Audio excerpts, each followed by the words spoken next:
رحم اللہ من قرأ الفاتحة. بسم اللہ الرحمن الرحیم الحمد للہ رب العالمین الرحمن الرحیم مالک یوم الدین ایاک نعبد و ایاک نستعین اهدنا الصراط المستقیم صراط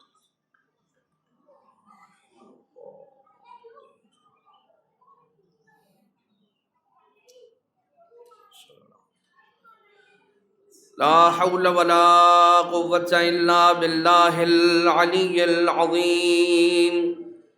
حسبنا الله ونعم الوكيل، نعم المولى ونعم النصير. أعوذ بالله من الشيطان اللعين الرجيم. بسم اللہ الرحمن الرحیم. حمدا لک یا ذا الجود والإحسان والفضل والطول والامتنان، وصلاة وسلاما على من لا ينطق عن الهوى إن هو إلا وحي يوحى.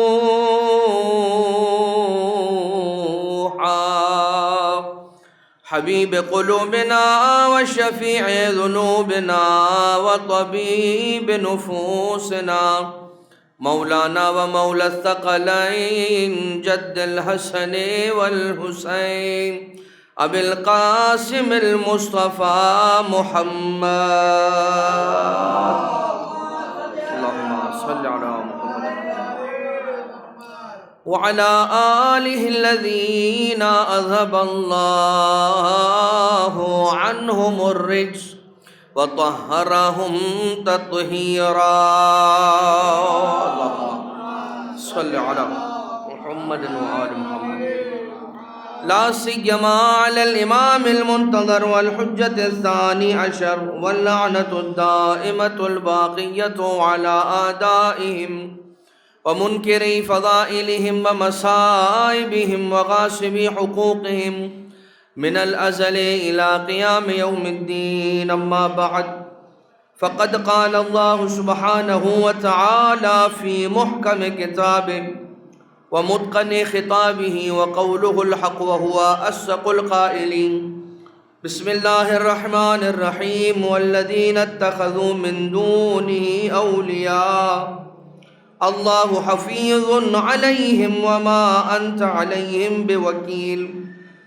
وكذلك أوحينا إليك قرآنا عربيا لتنذر القرى ومن حولها. صلوات اللهم صل على محمد وآل محمد. تمام تر حمد و ثنا، تسبیح و تقدیس، تمجید اس خالق لم یزل اور لا یزال کے لیے کہ جس نے بندہ بشر کو خلق کرنے کے بعد جو کوئی اس کی ضروریات تھیں ان کا بھی خیال رکھا، اور اگر نعمتیں عطا فرمائیں تو وہ نعمتیں صرف انسان کے ضرورت کو پورا کرنے والی صرف نہیں تھی، بلکہ جو پروردگار عالم نے نعمتوں کو خلق فرمایا تو جو انسان کی بدن کی ضرورت پوری کرنے والی نعمتیں ہیں، مثال کے طور پر ان میں وہ نعمتیں جسے انسان کھاتا ہے تو صرف ضرورت پورا نہیں کرتی ہے بلکہ ذائقے میں بھی پروردگار عالم نے اسے اچھا بنایا ہے.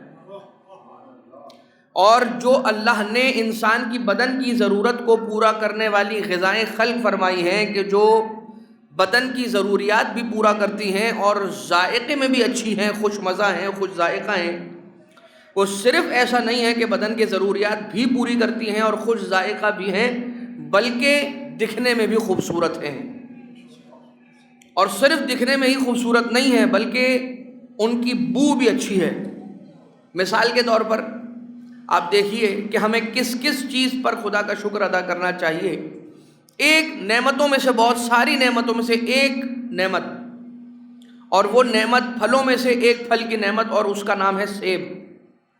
اگر آپ سیب کو دیکھیے تو جیسے بھی آڑا ترچھا ہوتا،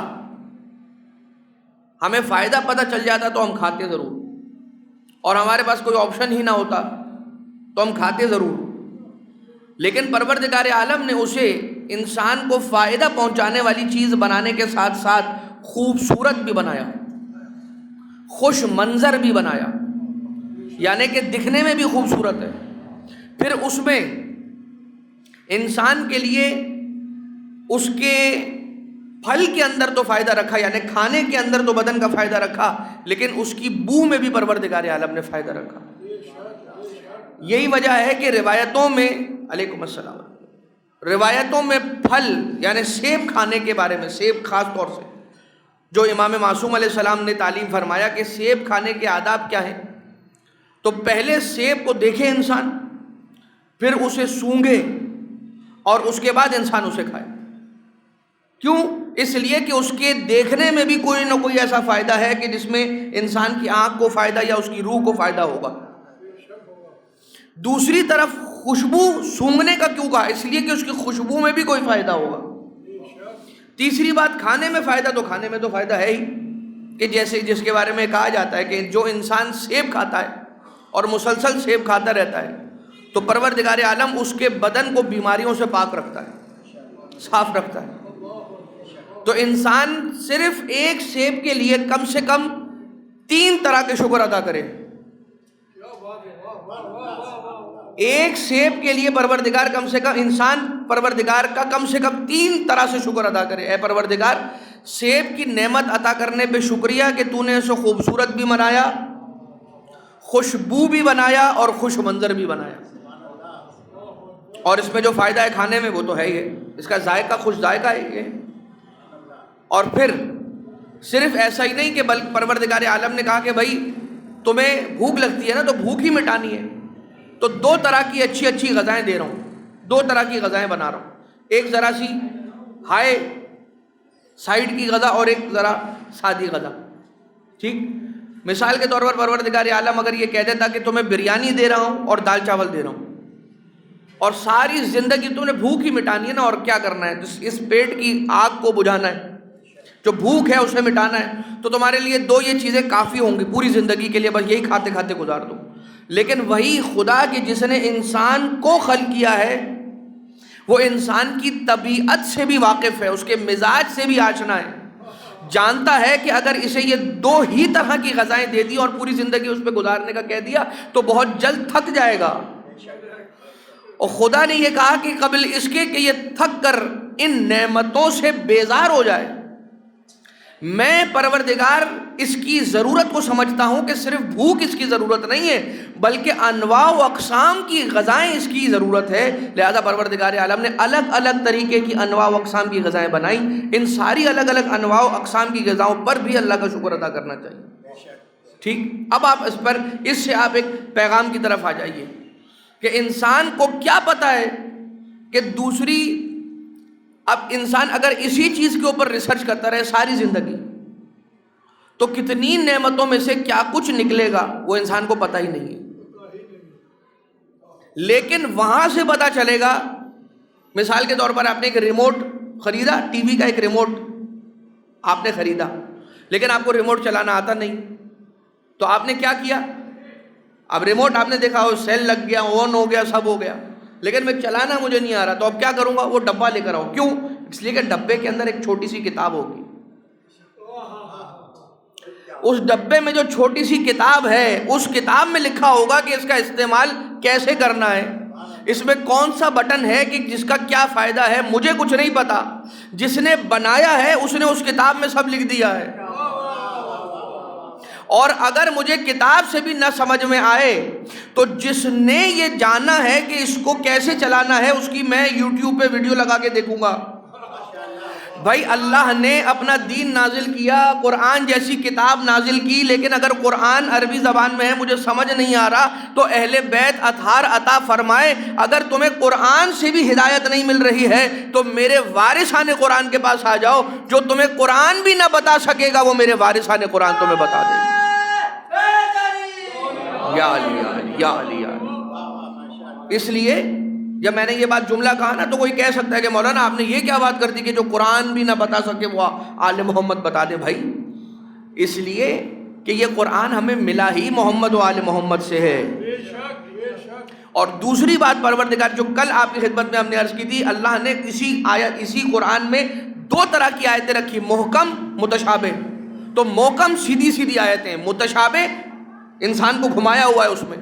کیوں انسان کو سٹریٹ اوے پیغام نہیں دے دیا ہے؟ کیوں اس میں بتا نہیں دیا ہے؟ اس کو محتاج رکھا ہے پروردگار عالم نے آیات متشابہات کے ذریعے سے آل محمد کا، کہ جب تک قرآن میں متشابہ آیتیں رہیں گی میرے بندے میرے حبیب کی پاکیزہ آل کی طرف محتاج رہیں گے۔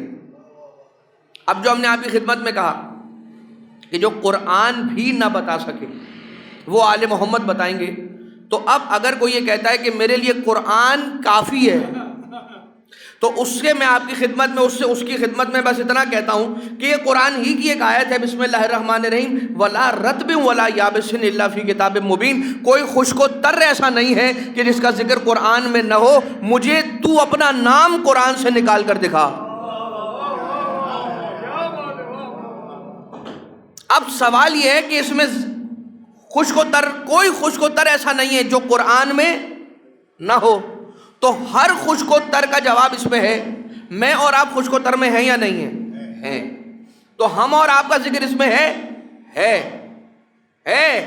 لیکن ڈھونڈنے سے بھی ہمیں نہیں ملے گا۔ بھائی جواب سارے اس میں ہیں، مگر ملے گا یا نہیں ملے گا یہ سوال ہے۔ بھائی چیز پوری کی پوری کتاب میرے سامنے ہے، جواب میرے سامنے ہے، جواب اس کتاب کے اندر کسی آیت کی صورت میں میرے سامنے ہے، مگر عین ممکن ہے بہت سی مرتبہ جو چیز میرے سامنے ہوتی ہے بہت سی مرتبہ سامنے ہوتے ہوئے بھی میں نہیں دیکھ پاتا۔ یہ میری نظر کی محدودیت ہے، یہ میرے علم کی حد ہے۔ خدا نے بتایا کہ سیدھے سیدھے سمجھ جاؤ کہ اگر تم نے خود کو آل محمد سے مائنس کر کے قرآن سمجھنا چاہا تو تمہیں قرآن بھی ہدایت نہیں دے گا، اس لیے کہ یہ وہ ہستیاں نہیں ہیں کہ جو مولا کائنات کے بارے میں کیا فرمایا، علی مع الحق والحق مع علی، علی مع القرآن والقرآن مع علی۔ لیکن فرق ہے، یدور الحق حیث ما دار علی، حق وہاں جاتا ہے جہاں علی چلا جائے۔ انسان مومن وہ ہوتا ہے کہ قرآن کی نازل ہونے والی آیتوں پر عمل کرتا ہے تو مومن بنتا ہے، اور جس کا عمل قرآن کی آیت بن جاتا ہے اسے امیر المومنین کہا جاتا ہے۔ یہ فرق ہے۔ اللہم صلی علی محمد و آل محمد۔ لہذا اپنا مقایسہ ان لوگوں کے ساتھ نہ کریں۔ ہم آیت قرآنی پہ عمل کرتے ہیں تو مومن ٹھہرتے ہیں، اور وہ امیر المومنین وہ ہے کہ جو کرتا جاتا ہے قرآن کی آیت بنتی چلی آتی ہے۔ لہذا کیا بیان کیا اب سورہ شورا کی ان آیتوں کی طرف چلیں کہ جہاں پر بات کل رکی تھی، اور اب اس سے بات آگے بڑھ جائے گی کہ بسم اللہ الرحمن الرحیم والذین اتخذوا من دونہ اولیاء۔ یہ سارا کا سارا جو مقدمہ تھا وہ اس آیت کے بیان کرنے کے لیے تھا کہ اور وہ افراد جو اللہ کو چھوڑ کر دوست بنا لیتے ہیں۔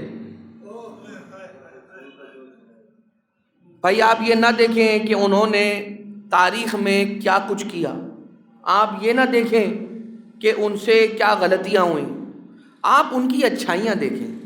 اب یہ نہ دیکھیں کہ انہوں نے دروازہ جلایا، اب یہ نہ دیکھیے کہ انہوں نے دروازہ گرایا، اب یہ نہ دیکھیے کہ انہوں نے محسن کو شہید کیا، اب یہ نہ دیکھیے کہ انہوں نے بی بی کی پسلیاں توڑیں، اب یہ نہ دیکھیے کہ انہوں نے علی کا حق غصب کیا، اب یہ نہ دیکھیے کہ انہوں نے باغ فدا کو چھینا، بس آپ ان کی اچھائیاں دیکھیے۔ تو یہاں خدا کیا کہہ رہا ہے، والذین اتخذوا من دونہ اولیاء، جنہوں نے اس کے مخالفین کو، اللہ کے دشمنوں کو اپنا دوست بنایا۔ تو خدا کیا ہے، اللہ حفیظ علیہم، پروردگار عالم اس بات پہ یعنی ان لوگوں کی حفاظت کرنے والا ہے۔ کن لوگوں کی؟ کہ جو لوگ حق پر ہیں اور جو لوگ اس کے دوست ہیں، جو لوگ پروردگار عالم کے دوست ہیں، خدا ان کی حفاظت کرنے والا ہے، ان پر کوئی برائی نہیں آئے گی۔ جن لوگوں نے اللہ کے نمائندوں کو چھوڑ کر جنہیں اللہ نے دوست بنانے کا کہا تھا، جن کے ساتھ خدا نے محبت رکھنے مودت رکھنے کا حکم دیا تھا، اگر اولیاء سے لفظ اولیاء سے اگر معنی کو اخذ کرنے کی کوشش کریں تو اولیاء سے معنی نکلے گا خدا نے جن کی ولایت پہ ایمان رکھنے کا کہا تھا، انہوں نے اس کی ولایت کو چھوڑ کر کسی اور کی ولایت کو مانا، تو پھر کیا ہوگا؟ اللہ حفیظ علیہم۔ اب اس کا یوں بھی معنی لے سکتا ہے پھر ان کا اللہ ہی حافظ ہے، پھر ان لوگوں کا اللہ ہی حافظ ہے جو خدا کو چھوڑ کر دوسروں کو دوست بناتے ہیں۔ وما انت علیہم بوکیل، اور آپ ان کے وکیل نہیں ہیں، یعنی ان کی ذمہ داری آپ کی نہیں ہے اے حبیب۔ خدا آپ کی حفاظت کرنے والا ہے، اپنے دوستوں کی حفاظت کرنے والا ہے، اپنے اولیاء کی حفاظت کرنے والا ہے، ان اولیاء کے محبوں کی حفاظت کرنے والا خدا ہے، اور آپ کی ذمہ داری ان لوگوں کی نہیں ہے، نہ دشمنان خدا کی ذمہ داری آپ کی ہے، اور نہ جو دشمنان خدا کے دوست بن گئے ہیں ان کی ذمہ داری آپ کیا آپ ان کو ان کے حال پر چھوڑ دیں۔ ٹھیک، اب آ جائیے اس کے بعد بات آگے، وَكَذَلِكَ أَوْحَيْنَا إِلَيْكَ قُرْآنًا عَرَبِيًّا لِتُنذِرَ أُمَّ الْقُرَىٰ، اور ہم نے آپ پر عربی زبان میں قرآن کو نازل کیا تاکہ آپ ام القریٰ والوں کو ڈرائیں۔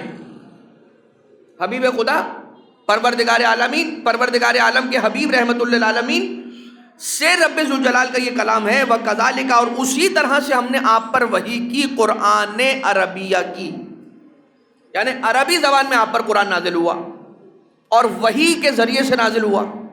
یعنی پروردگار بتا رہا ہے کہ محمد مصطفیٰ جو قرآن کریم کی آیتیں پڑھ پڑھ کر سنا رہے ہیں وہ اپنے دل کی بات نہیں بتا رہے ہیں، آیت اتری ہوئی ہے، اس کی وحی آئی ہے، وہ وحی سنا رہے ہیں۔ اس لیے کہ بسم اللہ الرحمن الرحیم سورہ نجم کی جو آیتیں ہیں، وَالنَّجْمِ إِذَا هَوَىٰ مَا ضَلَّ صَاحِبُكَ وَمَا غَوَىٰ مَا يَنطِقُ عَنِ الْهَوَىٰ إِنْ هُوَ إِلَّا وَحْيٌ يُوحَىٰ، یہ کچھ بولتا ہی نہیں ہے، یہ وحی بولتا ہے جو وحی ہوتی ہے۔ ٹھیک، لہذا رسول کے بارے میں اور قرآن کریم کے بارے میں دو باتیں ہوئی۔ نمبر ایک، یہ اٹرنل اور یہ ڈیوائن کلام ہے۔ ڈیوائن کلام کا مطلب کیا ہے کہ رب ذوالجلال کی بارگاہ سے اترنے والی لفظیں ہیں، یہ جملے اس کی بارگاہ سے آ رہے ہیں، اور یہ وحی کی صورت میں ہے، نمبر ایک۔ نمبر دو، یہ عربی زبان میں آیا ہے۔ اب عربی زبان میں خدا کہہ رہا ہے کہ عربی زبان میں میں نے آپ پر قرآن نازل کیا، کیوں؟ اس لیے کہ اس ایریا کی زبان عربی تھی، اور رسول کو اگرچہ صرف یہاں پر تو یہ کہا گیا کہ ام القریٰ کو ڈرانے کے لیے، لیکن ام القریٰ کے بعد کیا؟ ومن حولہا، ومن حولہا، صرف ام القریٰ نہیں۔ ام القریٰ کیا ہے؟ اب تو ہم ام القریٰ پر آ رہے ہیں، ام القریٰ پر تھوڑا سا بیان ہے ابھی انشاءاللہ۔ ام القریٰ مثال کے طور پہ مکہ، اور مکہ کے بعد کیا کہا؟ ومن حولہا، اور وہ سارے کے سارے قریے کے جو مکہ کے آس پاس ارد گرد ہیں۔ اس کے معنی یہ نہیں ہے کہ صرف مکہ سے 10 کلومیٹر اور 15 کلومیٹر اور 100 کلومیٹر اور 1000 کلومیٹر اور 2000 کلومیٹر، نہیں، ومن حولہا۔ اب کیسے ومن حولہا کی بات کو آپ جسٹیفائی کریں گے؟ ایسے کہ مکہ وہ جگہ ہے جس کو ام القریٰ کہا جاتا ہے۔ ام القریٰ جو آیا ہے لفظ، یہ جو نام ہے، جس شہر کا نام ہے، اس شہر کو مکہ مکرمہ کہا جاتا ہے، مکہ ام القریٰ۔ ام القریٰ، قریٰ کیا ہے؟ لفظ قریٰ جو ہے نا وہ قریے کی جمع ہے، قریہ قریہ، گاؤں گاؤں، شہر شہر، کوچا کوچا، تو قریہ قریے کی جمع ہے۔ قریہ عربی زبان کا لفظ ہے جو اردو میں ایز اٹ از آ گیا عربی سے۔ قریے کی جمع قریٰ ہے۔ ام القریٰ، قریٰ کی ماں، قریوں کی ماں۔ اب ام کا لفظ جو ہے نا وہ دو معنی میں، بہت سارے معنی میں استعمال ہوتا ہے۔ ایک تو یہ کہ ماں کے معنی میں ام، ماں کے معنی میں استعمال ہوتا ہے، دوسرا ام استعمال ہوتا ہے مرکز کے معنی میں، مرکز کے معنی میں، یعنی کہ مکہ مکرمہ کی سرزمین کو ام القریٰ کہا گیا، قریوں کی ماں کہا گیا، یعنی کہ جتنے قریے ہیں اس کا مرکز مکہ ہے۔ کیسے؟ ایسے کہ آپ سب جانتے ہیں 25 ذی قعدہ کو وہ دن ہے کہ جس دن کو دہو الارض کہا جاتا ہے، اور اس دن کیا کیا تھا پروردگار عالم نے؟ وہ زمین کے جو پانی سے گھری ہوئی تھی اس پر جب رب ذوالجلال نے زمین کو بچھانا چاہا تو کعبے کے نیچے سے زمین کو پھیلانا شروع کیا، ارض کو جو خدا نے پھیلایا ہے، پھیلانے کو دحف کہتے ہیں، اور جو دحف الارض ہوا ہے وہ مکہ کے نیچے سے نہیں، کعبے کے نیچے سے ہوا ہے۔ اس کے معنی کیا ہوئے کہ پوری دنیا میں پانی ہی پانی تھا، اگر کچھ تھا تو مکہ تھا، اور صرف مکہ نہیں تھا بلکہ ایک اور زمین کا ٹکڑا بھی تھا، وہ جس فارم میں بھی تھا مگر تھا۔ کیوں؟ اس لیے کہ حضرت آدم علیہ السلام کی خلقت کے 14,000 سال پہلے، کامل الزیارات کی روایت عرض کر رہا ہوں امام محمد باقر علیہ السلام کی جانب سے،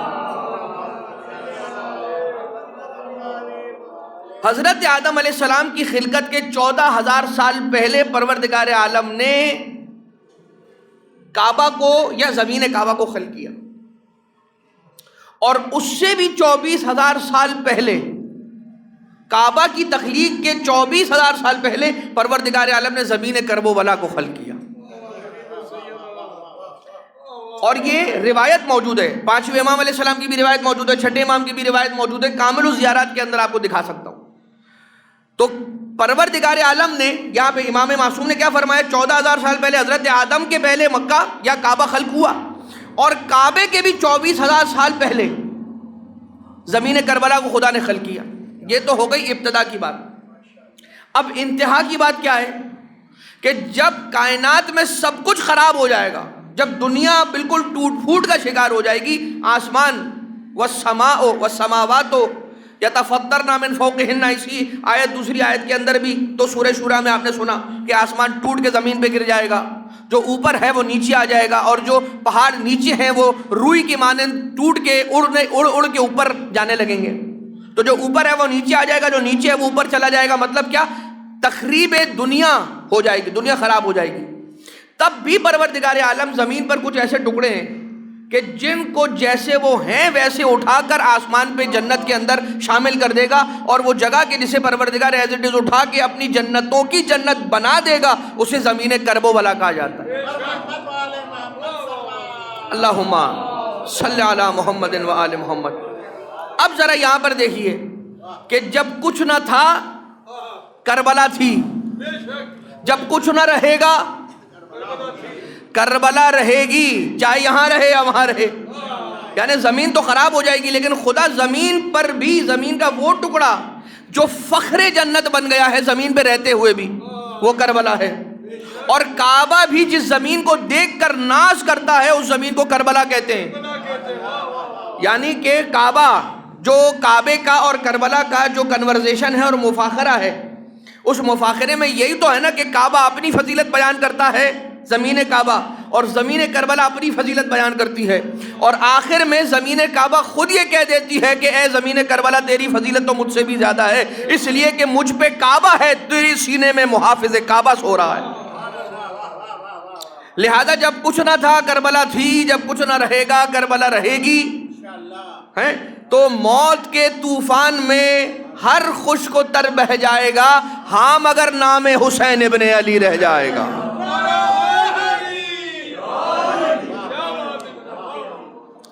اب اسی طرح سے ام القریٰ جو نام دیا گیا، تو مکہ کو ام القریٰ کہا گیا، قریوں کی ماں، جہاں سے سارے قریے بننا شروع ہوئے۔ اگر زمین ہی نہیں ہوتی تو قریہ کہاں بس آتے؟ زمین پر قریہ بسے گا نا، تو زمین ہوگی نہیں تو 25 ذی-القعدہ کو جو بیان کیا گیا روایتوں میں، ہمارے لیے تو وہ حجت ہے۔ تو وہاں سے کعبے کے نیچے سے زمینیں بچھنا شروع ہوئیں، یہاں تک کہ جو مکہ میں رہتا ہے اسے مکی کم اور امی زیادہ کہا جاتا ہے۔ کیوں؟ ام القریٰ میں رہنے والا، یعنی لاہور میں رہنے والا لاہوری، ملتان میں رہنے والا ملتانی، کراچی میں تو پہلے یا ہے اس لیے میں نے کراچی کی مثال نہیں دی، ورنہ کراچی ہی تو کراچی یت ہو جائے گا۔ تو بہرحال جو کراچی میں رہنے والا ہے وہ کراچی والا کہلائے گا، کراچی وی، ٹھیک ہے، کراچی وی بن جائے گا۔ جو کراچی میں رہتا ہے وہ کراچی وی بن جائے گا، اور جو اور دوسری جگہوں پہ رہتا ہے وہ ویسا بن جائے گا، یا لگا جائیں گے اس کے آگے۔ تو جو ام القریٰ میں رہتا ہے وہ کیا بن جائے گا؟ امی بن جائے گا۔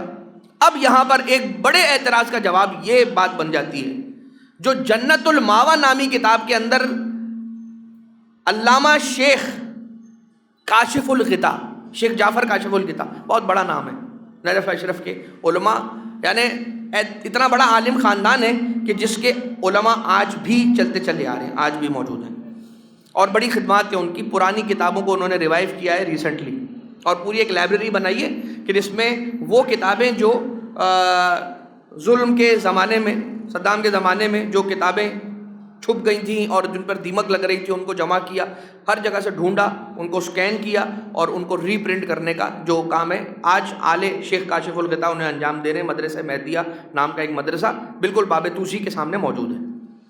تو ان کی ایک کتاب ہے شیخ جعفر کاشف آل کاشف الغطا، ان کی کتاب ہے جنت الماوا۔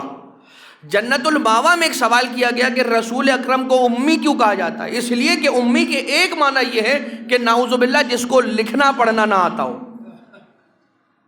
اب اللہ نہ کرے، خدا نہ خواستہ، جس کو لکھنا پڑھنا نہ آتا ہو، میں اسی کو جا کے کہوں کہ لکھ، میں اسی کو جا کر کہوں پڑھ، تو میں یا تو اس کا مذاق اڑا رہا ہوں، یا تو یہ کہ میں جانتا ہوں اور دوسرے نہیں جانتے ہیں کہ اس کو لکھنا آتا ہے اس لیے کہہ رہا ہوں، یا تو میں نعوذ باللہ من ذالک ان کی انسلٹ کرنا چاہتا ہوں، اس لیے لکھ کر دکھا۔ نہیں، ایسا نہیں ہو سکتا، اس لیے کہ رسول کی جب بات آ رہی ہے اور پروردگار عالم جو پہلی وحی ہے اسی میں کیا فرما رہا ہے؟ اقرا، پڑھیے، پڑھیے، اپنے رب کے نام سے پڑھیے۔ تو اللہ تعالیٰ یہ جانتا ہے کہ میرے حبیب کو پڑھنا آتا ہے، اور وہ حکیم ہے، کوئی غیر حکیمانہ اور غیر حکمت والا عمل انجام نہیں دے گا، کوئی بغیر حکمت والی بات پروردگار عالم نہیں کرے گا۔ اگر وہ کہہ رہا ہے کہ پڑھیے تو وہ پڑھنا جانتے ہیں۔ تو امی کیوں کہا گیا؟ امی اس لیے کہا گیا کہ ام القرآن میں رہنے والے، تو اس لیے امی کہلائے۔ اور دوسری بات یہ کہ رسول کو جو لوگ یہ اعتراض کرتے ہیں اور نعوذ باللہ من ذالک رسول پر یہ تہمت لگاتے ہیں اور کہتے ہیں کہ پڑھنا نہیں آتا تھا، لکھنا نہیں آتا تھا، تو یہ بتاؤ کہ بھائی اگر لکھنا پڑھنا آتا تھا تو لکھنا پڑھنا کہاں سے سیکھا؟ کس اسکول میں گئے، کس کالج میں گئے، کس یونیورسٹی میں گئے؟ تو جواب دیا جائے گا کہ ضروری نہیں ہے کہ انسان لکھنا اور پڑھنا یونیورسٹی سے ہی سیکھے، کوئی گھر میں بھی سیکھ سکتا ہے، کوئی گھر میں بھی سیکھ سکتا ہے، اسے گھر میں ایسا مل جائے جو اسے سکھا دے۔ تو اب دیکھو محمد مصطفیٰ کا گھر کہاں ہے، دیکھو محمد مصطفیٰ آیا کہاں سے، جہاں اس کا گھر ہے۔ اب آپ جیسے ہی دیکھیں گے تو آپ کو رسول کی وہ حدیث مل جائے گی، اول ما خلق اللہ نوری، پروردگار عالم نے سب سے پہلی چیز جسے خلق فرمایا تھا وہ مجھ محمد کا نور تھا، اور نور تھا عالم انوار میں، عالم بالا میں، پروردگار عالم کے پاس اس کے حجابوں کے سائے میں پلا نور محمد مصطفیٰ۔ تو محمد مصطفیٰ وہ نہیں ہے جو پڑھنے لکھنے آیا ہے، بلکہ جو جہان کو علم بانٹنے آیا ہے، پڑھانے آیا ہے، اسے رسول اکرم کہا جاتا ہے۔ تو جو دنیا میں آ کر پڑھے لکھے وہ ہوتا ہے ہم اور آپ جیسا عام امتی، اور جو پڑھ کے اس دنیا میں آتا ہے اسے امام معصوم کہا جاتا ہے، نبی برحق کہا جاتا ہے۔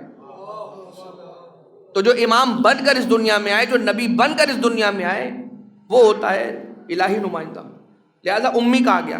ایک بات، دوسری بات یہ، اور تیسری بات یہ کہ ام القریٰ مکہ کے لیے کہا گیا، اور مکہ کی تاریخ یہ ہے کہ حضرت آدم علیہ السلام نے کعبہ تعمیر کیا، درست، ان کے بعد پھر اس کی بنیادوں کو استوار کیا، اس لیے کہ حضرت ابراہیم علیہ السلام نے جب خانہ کعبہ کو تعمیر کیا ہے تو اثر نو بنیادوں سے نہیں اٹھایا، بلکہ بنیادیں کہا جاتا ہے کہ پہلے سے موجود تھیں۔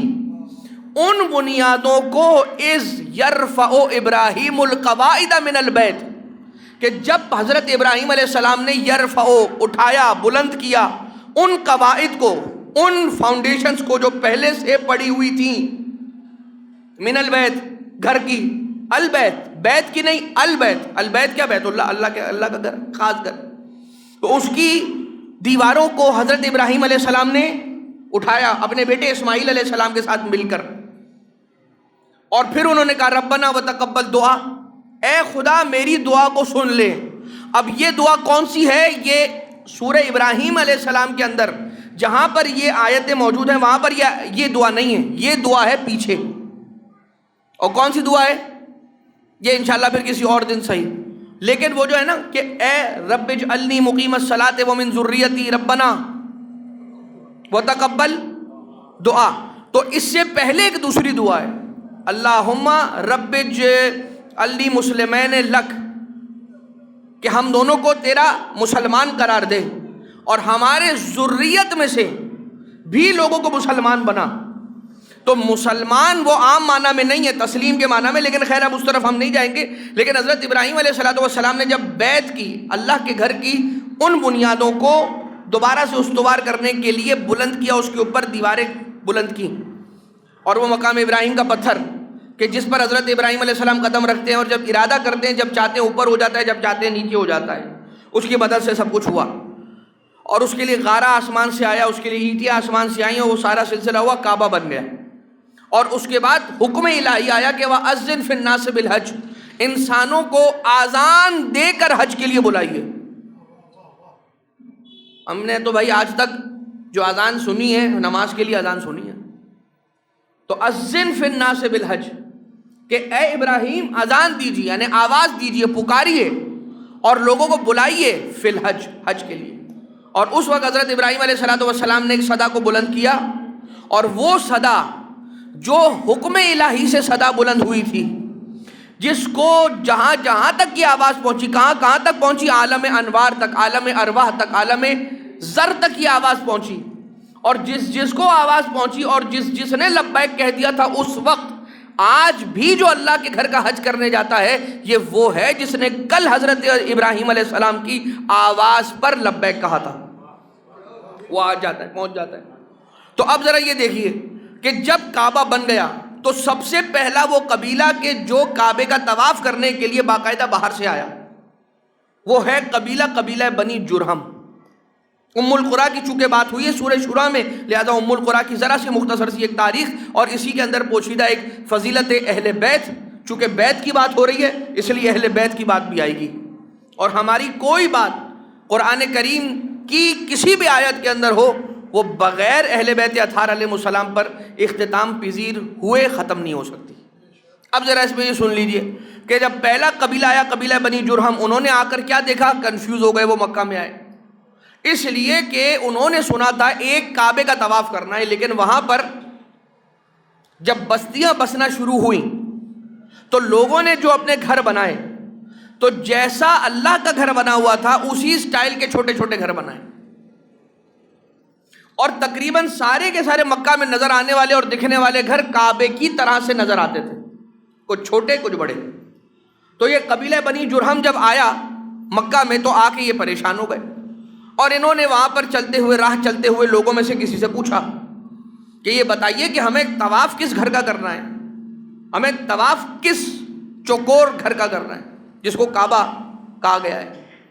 تو کچھ من چلے لڑکے ہوتے ہیں، جوان ہوتے ہیں، ان میں سے کسی نے کہہ دیا، کسی کے گھر کی طرف اشارہ کر کے، کعبے کی طرف اشارہ کر کے نہیں، کسی کے شخصی گھر کی طرف، کہا کہ یہ ہے نا آپ اس کا کر لیجئے طواف، اس کا طواف کر لیجئے، شرارت میں. اور وہ بیچارے سادے لوگ خدا تعالیٰ کی راہ میں مخلص ہو کے آئے ہوئے، انہوں نے اس گھر کا طواف کر لیا. اور یہ بات پہنچی حضرت ابراہیم علیہ السلام تک، اور حضرت ابراہیم علیہ السلام نے کہا کہ جنہوں نے جو کر لیا اب خدا اسے قبول کر لے گا، وہ غلط نہیں ہے، اس لیے کہ ان کو غلط بتایا، انہوں نے اس کو کعبہ سمجھ کر ہی چکر لگائے. تو ٹھیک ہے، ابھی تک کا تو حکم یہ ہے کہ انہوں کا جو ہوا وہ صحیح ہوا، لیکن آئندہ کے لیے فرق رہ جائے، بیت میں اور عام گھروں میں فرق رہ جائے، اللہ کے گھر میں بیت اللہ میں اور بیت میں فرق رہ جائے، بیت میں اور بیت اللہ میں فرق رہ جائے، اس کے لیے اے اسماعیل گھر جائیے اور جا کر اپنی مادر گرامی کی چادر، بی بی ہاجرہ کی چادر لے آئیے. اور تشریف لے گئے. بی بی ہاجرہ کی سیاہ رنگ کی، کالی رنگ کی چادر تھی، حضرت اسماعیل علیہ السلام لے کر آئے اور اسے کعبے کی دیوار پر ڈال دیا. اور ایسے یہ اللہ کا گھر بیت اللہ کی شناخت پانے لگا. تو سمجھ میں آیا، آپ نے اس بات کو سن لیا. اب آ جائیے اہل بیت کی طرف کہ بھائی جو چادر ہاجرہ کے سائے میں آ جائے وہ بیت بنے، اور جو چادر فاطمہ کے نیچے آ جائے وہ اہل بیت بنے. یا علی سلام اللہ علیہ. جو چادر حاجرہ کے نیچے آ جائے وہ بیت بنے، اور جو چادر سیدہ کے نیچے آ جائے وہ اہل بیت بنے۔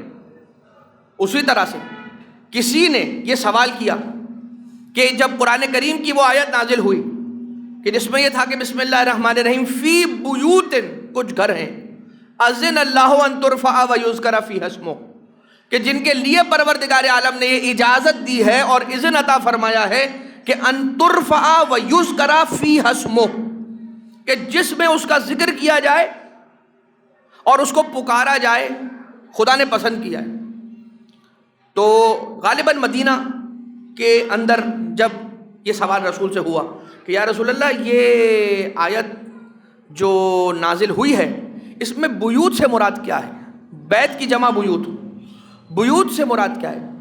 تو سوال کرنے والے کے جواب میں رسول نے فرمایا ہی بیوت الانبیاء، یہ جو بیوت ہے نا، فی بیوت اذن اللہ ان ترفع ویذکر فیہا اسمہ، اس میں خدا نے چاہا ہے کہ اس کا نام لیا جائے، اس کے ذکر کو بلند کیا جائے، تو اس میں جو بیوت ہیں وہ بیوت کون سے؟ بیوت الانبیاء، انبیاء کے گھر ہیں۔ اب جو پوچھنے والا تھا کہیں نہ کہیں وہ یہ جانتا تھا کہ آل محمد کے گھر کی فضیلت کیا ہے، اسی لیے کسی اور کے گھر کی طرف اشارہ کر کے نہیں بلکہ علی و زہرا کے گھر کے طرف اشارہ کر کے پوچھا احاذ البیت من تلک البیوت، کیا یہ گھر بھی ان گھروں میں سے ہے؟ رسول نے فرمایا، یہ نہیں کہا کہ یہ گھر بھی ان گھروں میں سے ہے، بلکہ فرمایا کہ ان گھروں میں کا افضل گھر یہ والا گھر ہے جس کی طرف تو نے ابھی اشارہ کیا ہے۔ نعرہ صلوات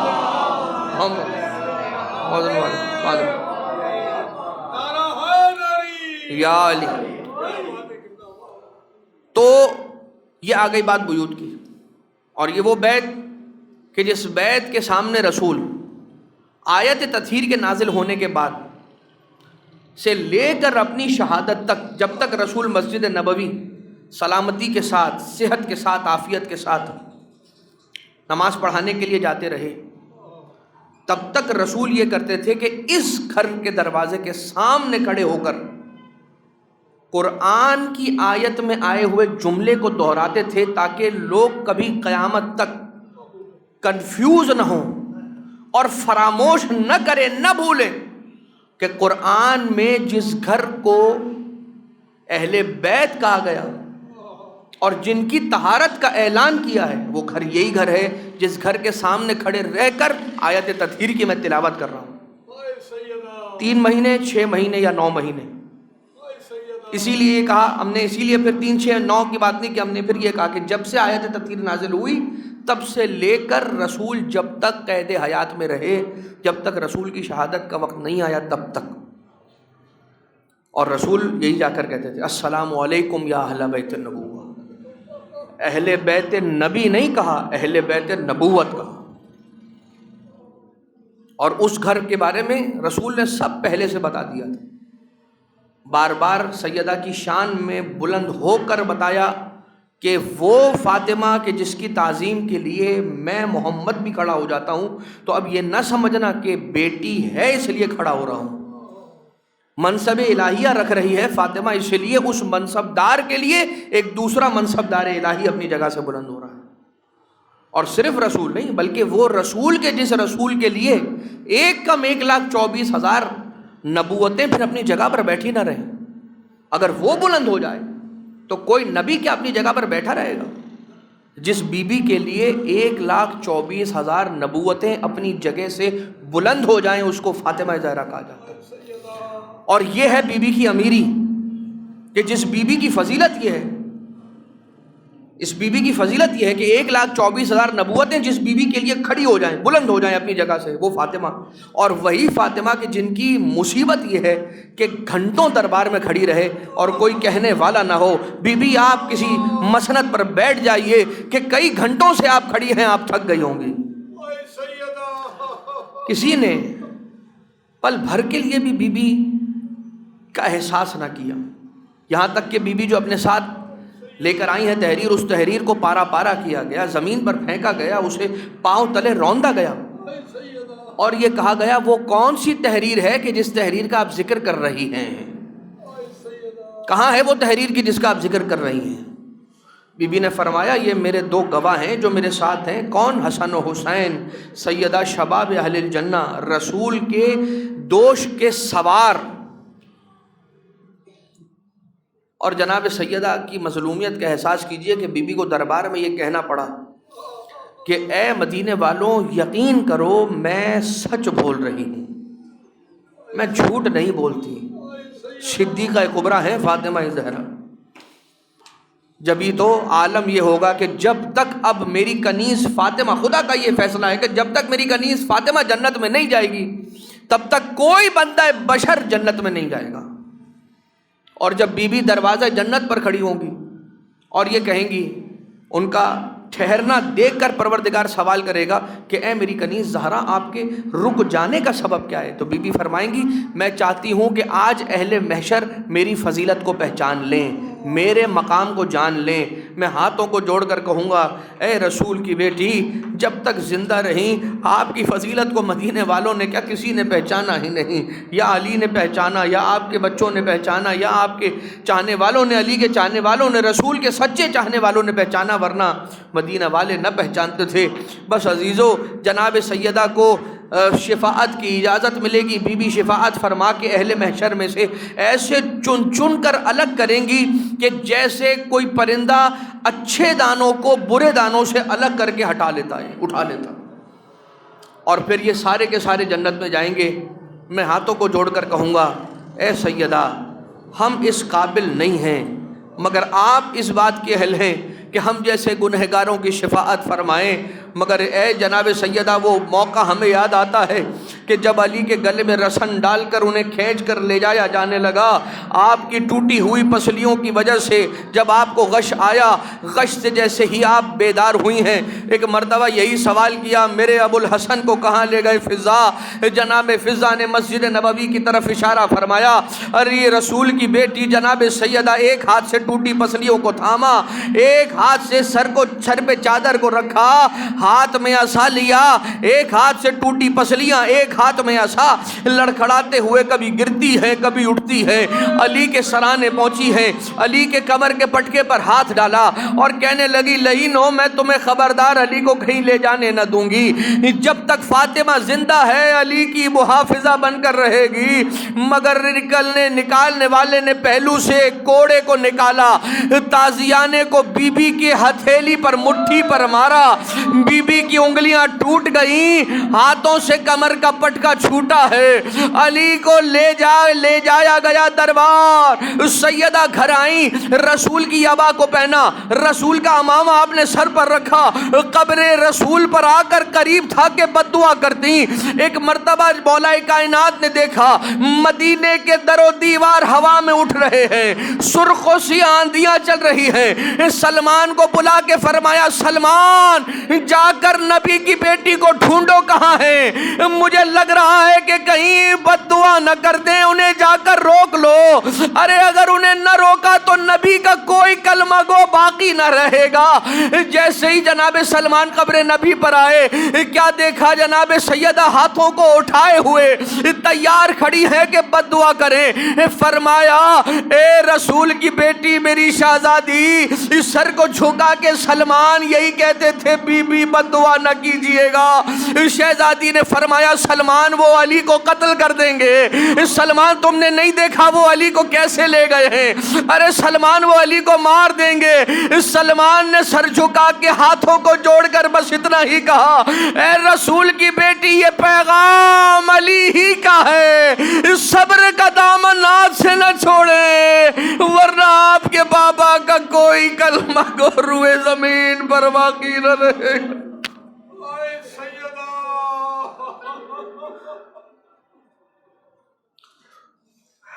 لا ولعنت اللہ علی القوم الظالمین وسيعلم الذين ظلموا آل محمد أي منقلب ينقلبون. پروردگارہ ہماری اس عبادت کو اپنی بارگاہ سے مقبول و منظور فرما. پروردگارہ جتنے بھی مومنین مومنات یہاں پر موجود ہیں حاضر ہیں تمام کی حاجات شرعیہ کو روا فرما. ہم سب کی مشکلات کو حل فرما، جتنے بھی رزق و روزگار کے متمنی ہیں انہیں حلال و طیب رزق و روزگار مرحمت فرما، اولاد کے متمنی مومنین اور مومنات کو نیک اور صالح ذریت نصیب فرما، جو افراد جو بچے بچیاں شادی کے قابل ہو چکے ہیں ان کے مناسب رشتے نصیب فرما، جو بچے امتحانات دے چکے ہیں اور دینے والے ہیں ان سب کو اپنے اپنے امتحانات میں کامیابی عنایت فرما، مریضوں کو سرکار امام موسیٰ ابن جعفر کاظم علیہ السلام کے صدقے میں شفائے کلی عطا فرما، پروردگارہ اپنے ولی اپنی حجت امام زمانہ کے ظہور میں تعجیل فرما، مرحومین کی قبروں پر سرکار صاحب الامر کے صدقے میں اپنی رحمت کی بارش نازل فرما، مولا کے ظہور میں تعجیل فرما، ہمیں مولا کے نوکروں کے خداموں میں شمار فرما۔ ربنا تقبل منا انک انت السمیع العلیم۔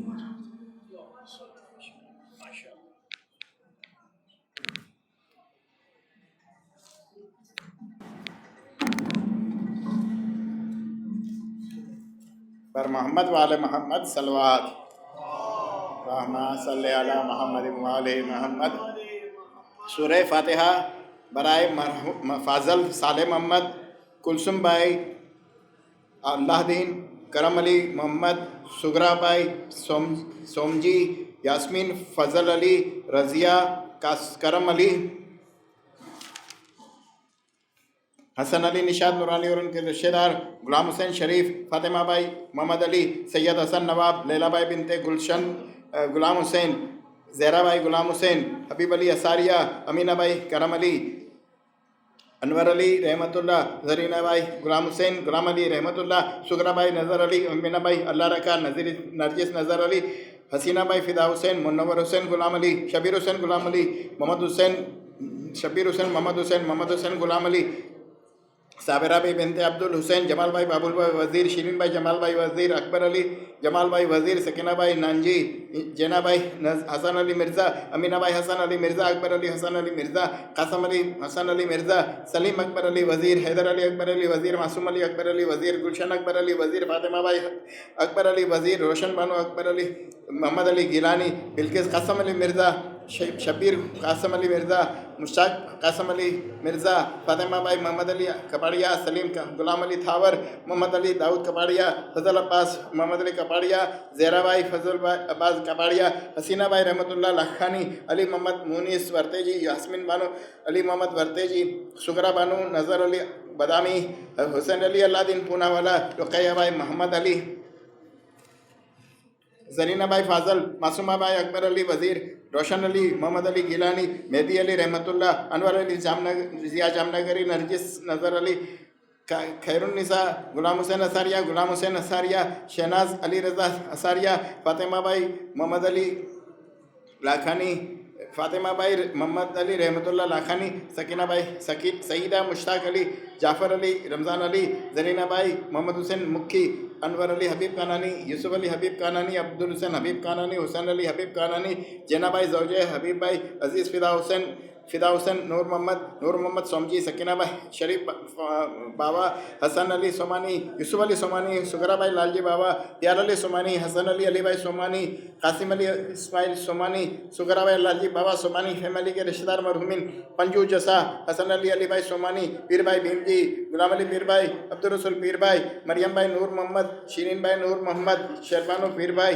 اول بھائی زوجہ پیر بھائی، زہرا بانو بنت محمد علی والجی، سکینہ بھائی زوجہ پیر بھائی، شاکر حسین غلام علی، شقیر النساء بنت فدا حسین، شاکر محمد حسین غلام علی، محمد علی رحمۃ اللہ پیر بھائی، سجاد حسین محمد علی رحمۃ اللہ، نور محمد راجپر، رمضان علی نور محمد راجپر، شابان علی نور محمد راجپر، علی رضا ہاشم بھائی اور کریم والجی، منیرہ بنت پیار علی، سراج عبد الرسول، دولت بانو ناصر علی، رضا حسین غلام علی کانانی، اصغر علی کانجی، منصورہ بنت عبد الرسول، بچو علی ملجم حمدانی، زینبہ بنت سلیمان، شیربانو رحمۃ اللہ، سلیمان راجپر، خدیجہ بھائی آدم، فاطمہ بھائی آدم، ملجی پریم جی، فدا حسین کھوجا، نور بانو زوجہ فدا حسین کھوجا، حاجی پیر بھائی کانجی، فاطمہ بھائی سراج، ناسم صادق علی کبرا بھائی زوجہ صادق کھوجا، محمد علی کانجی، کلثم علی